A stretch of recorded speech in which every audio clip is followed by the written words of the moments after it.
Recently there was some African dude. To tell you the truth, man, I know I promised a lot of videos, but it's kind of like I've just rapidly matured to just a whole nother level.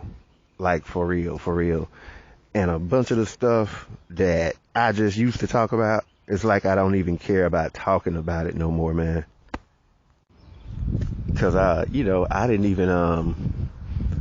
even fully look up this guy's name. I know he's Igbo, I know that. But I do know one thing.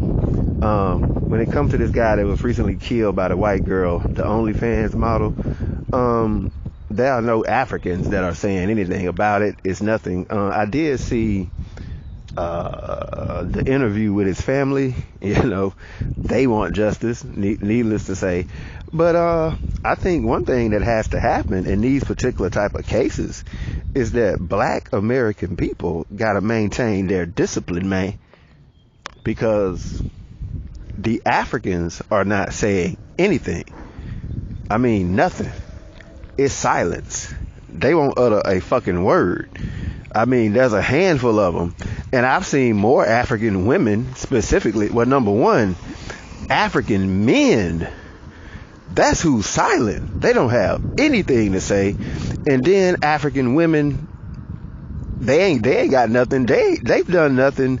The ones with something to say have pretty much just latched on to black female talking points, and it's kind of like, oh, she was his preference and all this, that, and the third.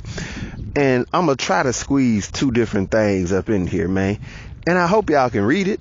I mean, maybe you can, maybe you can't. I hope you can read it, but let me read it just in case it's showing up too small in the screenshot. I'm gonna read the tweet that you're looking at. Give me just a second. Okay. It says, I do not fuck with of the ideologies of either Christian Obumseli or Lauren Smith Fields, but they were both young black lives ended tragically. No one is perfect. The longer we wait for the perfect victim, the longer these two and their families go without the justice they deserve.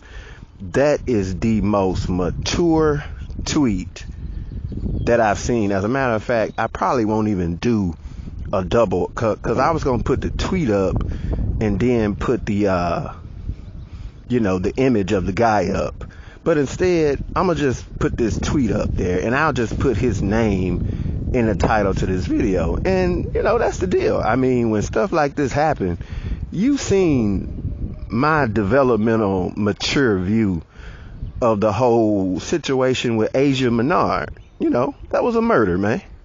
The girl was murdered. She was OD'd, and it don't matter that she was out there popping pills or doing this or that.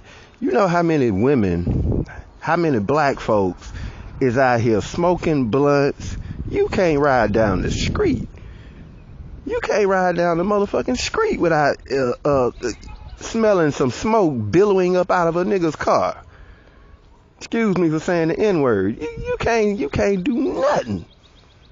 You can't go nowhere without, some cats offering you some pills. I got them Xan bars, man. I got that Xanax. I got that, that Valium, dog. And they got all these sexy, exotic pharmaceuticals. So, yeah, people gonna be out there doing stuff, but that don't mean that somebody who didn't, like this guy Isaiah Crown that killed Asia Menard, this dude, it's 7 or 8 dead people that this dude done been found with, man. This dude been found with like 7 or 8 dead people, and she's another. And in the case of this brother, this Nigerian guy, it's just more and more fucking black community silliness online. And I'm gonna keep it real with you, man. The gender war, to me, like guys that engage in that shit, to me, man, these dudes is gay. They gay, or either they punks, man. They are. To tell you the truth, I can't believe I engaged in it for as long as I did, man. But these dudes are punks, man. They punks. They sit up there doing 2 and 3 hour live streams talking about what Cynthia G said and Paris Milan and the pink pill people. Like, I don't care what they said, bruh. Like, why do y'all, like, why you dudes so invested in what these bras saying? Because see, the thing about a lot of people is that you give them a platform just by responding to their asses all the time. Like, you done given them a platform. I mean, you promoting their channel. Especially in the cases in which sometimes your channel is just as big as theirs, and you keep on shouting their name. And then the other night, hold on. The other night I was listening to, this is what the gender war done come to. Let me find it real quick. Hold on. Why you're such a fucking... What? Ass woman. What did I do to you? Talk about where you the one, y'all the one with the charges and the expose on like YouTube, bitch. I have a job. I have a career, bitch. Well, you have to work. You gotta work. I don't have to work. So, like, why? What did you come up? What is your, like? Do you see how idiotic you seem? You over here yelling for what? You mad about what? What did Nylah do to her? So you have to answer my question. Answer my question. I came being nice. I want to know why you align yourself with divestment channels when you're not divested. What divested channel am I aligned with? Black Women's Fair was a divested channel. Black Women's Fair said she wasn't. Excuse me. No. Black Women's Fair. You don't gotta yell. I tried to look. I'm not for the bullshit. When Black Women's Fair was around us, she was a divestment outcast. She said that she was not divestment. She flips in and out of divestment. Go through her videos. And am I not allowed to talk to people if they're divested? You got to realize from Cynthia G. You're not divested. No, I didn't. So you're mad about, like, first of all, dear, when Cynthia came to my platform was only a few months old, and I was already subbed up. So yes, when you continue, like, so what? What does that matter? I didn't get anything from Cynthia. What is your problem? I think you can ask me the same question, so I guess you like... Because you're not talking about anything that I've done to you. My problem is, you didn't have an issue with Black women. So why does my content hurt you? Bitch, I'm not hurt. Never get it confused. I'm going to go ahead and tell you why. And sit down for just a quick second. Okay, this is what so-called divestment has turned into. This is what the gender war has turned into. And if you look at it 360 degrees, all the way around the clock, here's the reality, man. These are a bunch of lonely people who have problems on both the male and female side. They have problems connecting with other humans and establishing relationships, steady, healthy, fruitful relationships with other people. And there's mental illness, there's antisocial disorder, there's autism, and there's rejectionist syndrome, which comes from abusive or either really neglected parents. And Black people are gathering up online, and they have all type of trauma, and they're actually trying to sit up here and trauma bond and fix their issues by throwing hatred at each other, using white people as some type of triggering object. Notice that when it comes to both SYSBM and when it comes to both the so-called divestment, none of these people rarely have the very people who they date along with them. And the real reason why this broad is mad at Nylah, I'm gonna just keep it real with you, it's because she's got a boyfriend.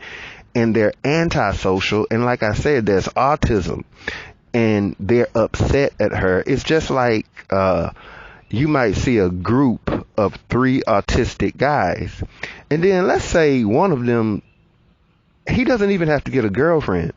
Let's just say he establishes a relationship, a strong relationship with what they refer to as a normie or a neurotypical, which is a normally mentally functioning neurological person. You understand what I'm saying? The other 3 autistics will get mad at the one autistic who has established what appears to be a relationship with a normie. because that normie might introduce him to some sex that none of us could never get, because we do not literally, autistic dudes and women, both of them, they literally do not even know how to talk to people. They don't. Like, they can yell and they'll just sit quiet, but they do not even know how to talk to people. They can't even introduce themselves. And what this chick is secretly mad at, as it pertains to Nylah, is she's mad at Nylah because Nylah got a boyfriend. I'm straight up telling you, that's what it is. Like, and here's the thing about it. Why she mad at Nylah? Same thing applies to Cynthia G. She's just not sitting next to Robert Perkins at the time she got pregnant by him. But the gender war is stupid. And like I've said in a previous video, these antisocial nutbag Negroes sit up online and use the murder and the death of black people as a projection, you know, to project and to hurl. They're really assaulting each other. Like, whenever the murders, like with this African guy, Toby, whatever his name is, you know, they use that as violence. To them, that's violent. That might as well be the opportunity of one of them to have been able to, you know, do that to him. And, you know, that's really how these crazy folks are, man. But anyway, I'm done with the gender war, man. I'm too mature for this shit. I'm too grown for this stuff. I got friends. I got, you know, females that I hook up with from time to time here and there. Man, I ain't got time for this, man. This is a mental illness movement, bro. And that is really just the reality of it. Very few of these dudes and very few of these women actually even talk to a white person. Very few of them. They just use white people as a projection to, I guess you could call it emotional proxying. Emotional proxying, man. Anyways, I'm out.